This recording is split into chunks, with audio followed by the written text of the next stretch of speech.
Pemirsa, seorang teknisi penyedia jaringan internet di Palembang, Sumatera Selatan tersengat listrik dan berhasil diselamatkan. Evakuasi penyelamatan korban terekam kamera warga dan viral di media sosial. Inilah video evakuasi teknisi penyedia jaringan internet yang tersengat listrik di Palembang, Sumatera Selatan. Korban pingsan di atas kabel lalu terjatuh. Beruntung korban berhasil diselamatkan polisi dan warga sekitar. Sebelumnya korban bernama Fahrul memperbaiki jaringan internet yang rusak di wilayah ini. Kemudian warga sekitar tiba-tiba mendengar suara ledakan kecil lalu melihat korban tak sadarkan diri. Pertama tuh suara meledak. Surah tuh langsung jerit ngumpul tuh, langsung pingsan. Posisi kakak persis duduk sini ya? Nah, persis di lapak gitu duduk. Terus keluarga berdatangan? Yo langsung datangan galo, stop galo, nolong galo. Akibat peristiwa ini korban mengalami luka ringan di kepala. Korban pun langsung dilarikan ke rumah sakit untuk mendapat pengobatan intensif. Dari Palembang, Sumatera Selatan, Firdaus, iNews melaporkan. Unit Reskrim Polsek Medan Kota berhasil menangkap pelaku penjambretan kalung emas pada seorang wanita. Di hadapan polisi, pelaku mengaku telah puluhan kali menjambret.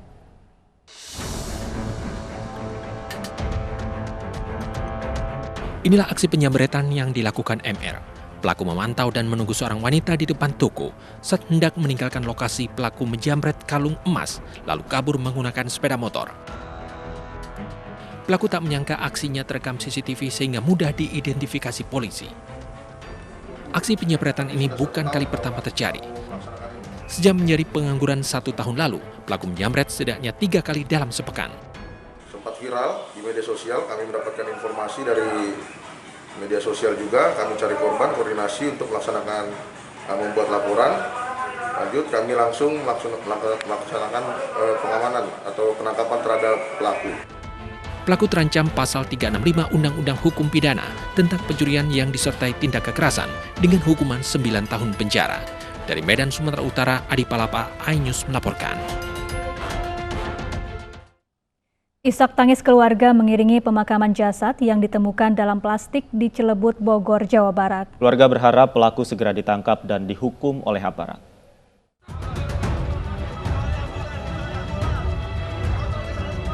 Ratusan warga kampung Ciareten, Desa Cimanggu 1, Kecamatan Cibung Bulang, Bogor, menyambut ambulan yang membawa jenazah Diska yang jasadnya ditemukan di dalam plastik di kawasan Jalan Raya Cilebut, Kamis kemarin.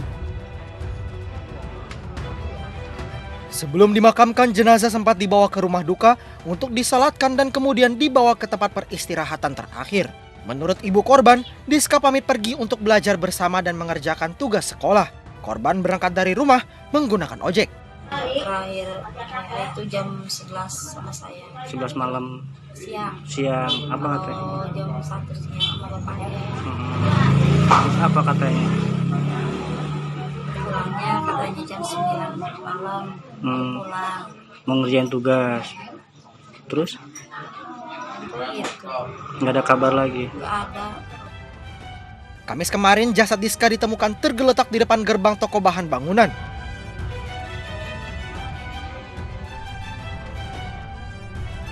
Dari hasil identifikasi, ditemukan kartu tanda penduduk atas nama Diska Putri berusia 18 tahun, warga Ciareten, Cibung Bulang, Kabupaten Bogor, yang berstatus mahasiswi.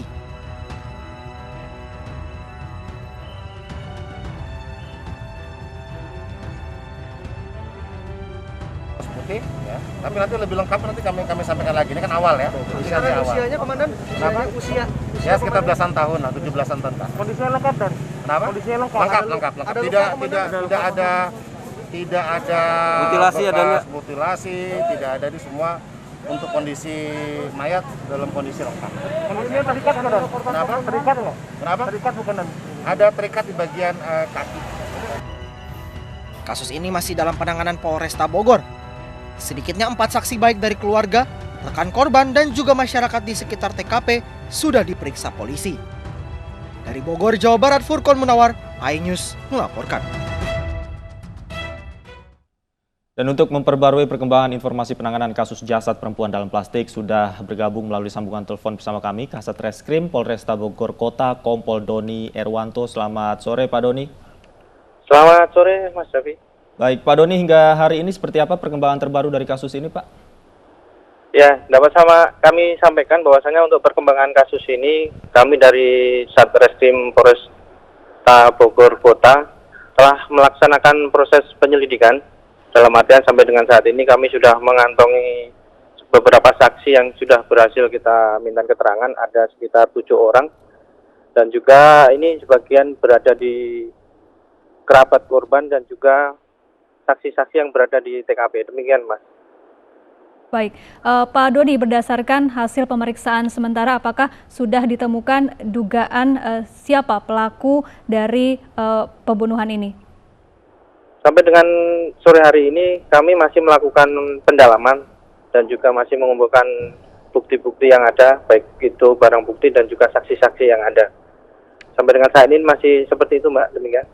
Baik, Pak, dari saksi yang diperiksa ini siapa saja, Pak?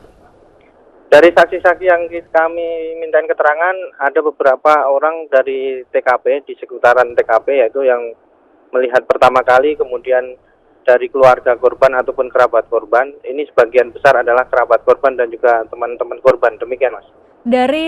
Dari keterangan saksi, apa yang disampaikan korban kepada saksi saat pergi keluar rumah dan bersama siapa korban terakhir kali pergi? Dari kerabat korban ataupun keluarga korban, korban ini pergi pada waktu itu pergi untuk belajar kelompok ataupun belajar mengerjakan tugas pelajarannya dan perginya sendiri pada saat itu dan berpamitan kepada keluarga korban seperti itu. Baik, Pak Doni, kemarin katanya ketika ditemukan ini ada identitas juga yang ditemukan. Selain identitas, apa saja yang ditemukan, Pak?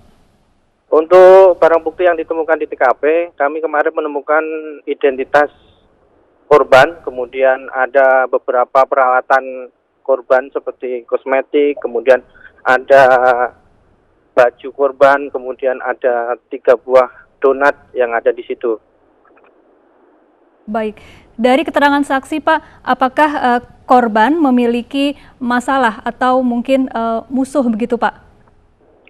Sampai dengan sore hari ini kita masih mengumpulkan keterangan-keterangan yang dari saksi-saksi. Sampai dengan saat ini kita masih melakukan pendalaman, Pak. Baik, Pak Doni, sebenarnya latar belakang korban ini seperti apa, Pak Doni? Kalau latar belakang korban ini sebagai pelajar dan juga masih duduk di bangku SMA. Kalau dari keterangan-keterangan saksi, baik itu kerabatnya, untuk kesehariannya masih seperti biasa, dalam artian seperti wanita yang anak-anak biasa sebagai pelajar yang mengerjakan tugas dan lain sebagainya. Seperti itu, Mas. Dari luka yang ditemukan pada tubuh korban, kira-kira apa yang membuat korban ini meninggal dunia, Pak Doni? Untuk hasil otopsi sementara, kami mendapatkan laporan dari dokter forensik bahwasanya korban meninggal karena ada kekerasan benda tumpul di bagian leher. Yang disampaikan di situ adalah seperti cekikan, demikian, Pak.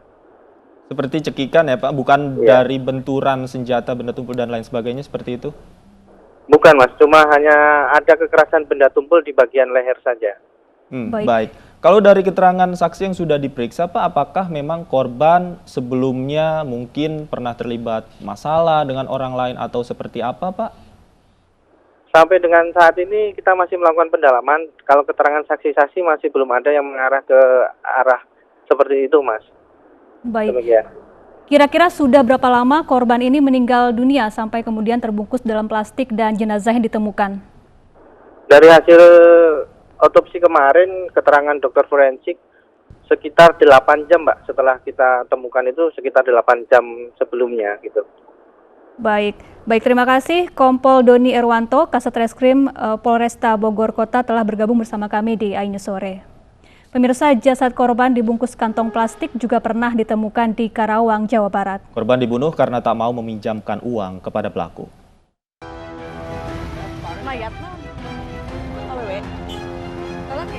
Warga desa Bayur Kidul, Karawang, Jawa Barat digegerkan dengan penemuan jasad pria tanpa identitas di pinggir jalan Syekh Kuro.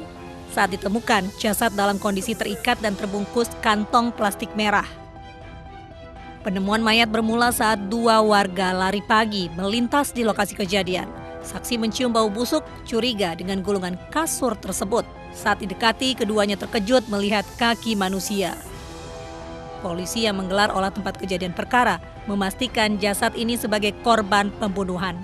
Sebelum mayat korban ditemukan, keluarga sempat diperas pelaku meminta uang tebusan sebesar 400 juta rupiah. 3 pelaku pembunuhan akhirnya ditangkap Satreskrim Polres Karawang, Jawa Barat di daerah Purwakarta. Mereka membunuh karena sakit hati tak kunjung diberi pinjaman uang oleh korban.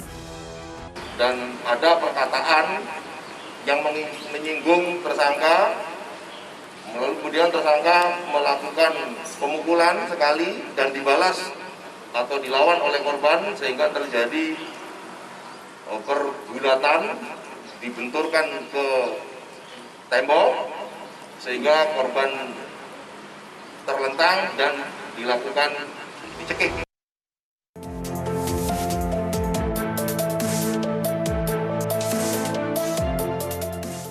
Sementara itu, warga Kayuringin Jaya, Bekasi Selatan juga digegerkan dengan penemuan potongan tubuh di dalam plastik. Bagian tubuh manusia ini ditemukan petugas pengangkut sampah saat akan memindahkan muatan dari bak motor ke kontainer sampah.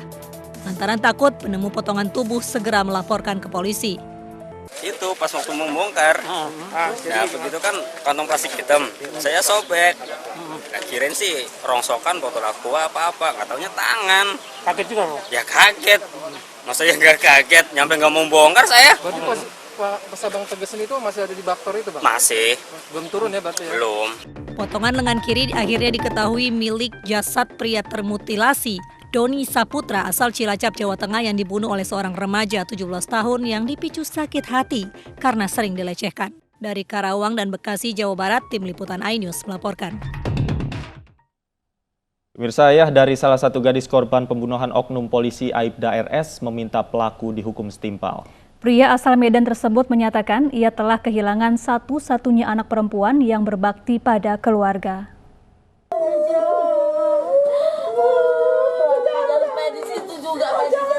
Kesedihan masih menyelimuti keluarga Rizka Fitria, korban pembunuhan seorang oknum polisi Aibda RS di Medan, Sumatera Utara. Ucapan bela sungkawa terus mengalir dari kerabat dan tetangga yang mendatangi rumah korban. Alam Sutopo, ayah dari Rizka Fitria, meminta agar pelaku dihukum berat. Akibat perbuatan pelaku, sang ayah kehilangan satu-satunya putri yang berbakti pada orang tua semasa hidupnya. Kalau kesehariannya di sini dia nggak pernah mempunyai musuh, menyakiti orang, berkata kasar segala macam, dia nggak pernah itu lakukan. Dia aktivitasnya sendiri, pagi dia keluar pergi ke Polres lah Pak, kerja. Nah, dia bekerja di situ, yang kami percaya Bapak Polres di sana, pihak kepolisian ya anak kami itu aman. Akhirnya sekitar 4 bulan sebelumnya ada bekerja di situ, namun dia mengundurkan diri, entah bagaimana situ berhenti. Rizka Fitria dan Aprilia Sinta tewas di tangan seorang oknum polisi, Aibda RS, anggota Polres Pelabuhan Belawan. Salah seorang korban yakni Rizka Fitria yang bekerja sebagai pekerja harian lepas di Polres Pelabuhan Belawan diduga terlibat masalah pribadi dengan pelaku Aibda RS sehingga berbuntut pada dendam pribadi. Ya, jadi kemarin hari Rabu tanggal 24 Februari kita sudah bisa mengidentifikasi tersangka, pelaku, dan langsung kita kejar dan syukur kita sudah amankan. Beliau memang anggota seorang oknum, anggota polisi. Kedua korban ditemukan meninggal dunia di tempat berbeda. Korban Rizka Fitria ditemukan di Serdang Bedagai, sedangkan Aprilia Cinta ditemukan di Kecamatan Medan Barat, Kota Medan. Polisi masih menyidik pelaku lebih lanjut untuk mengetahui ada tidaknya keterlibatan pelaku lainnya. Dari Medan, Sumatera Utara, Yuda Bahar, iNews melaporkan. Pemirsa, seorang polisi ditangkap warga lantaran dikira maling saat mendatangi rumah kos di kawasan Tanah Abang. Sang polisi ditangkap setelah menodongkan senjata kepada warga. Seorang polisi berinisial PN ditangkap setelah menakut-nakuti warga dengan senjata api. Warga mengira PN adalah maling yang menyatroni rumah warga karena PN diduga datang menyelinap lewat atap kemudian menuju kamar kos seorang wanita.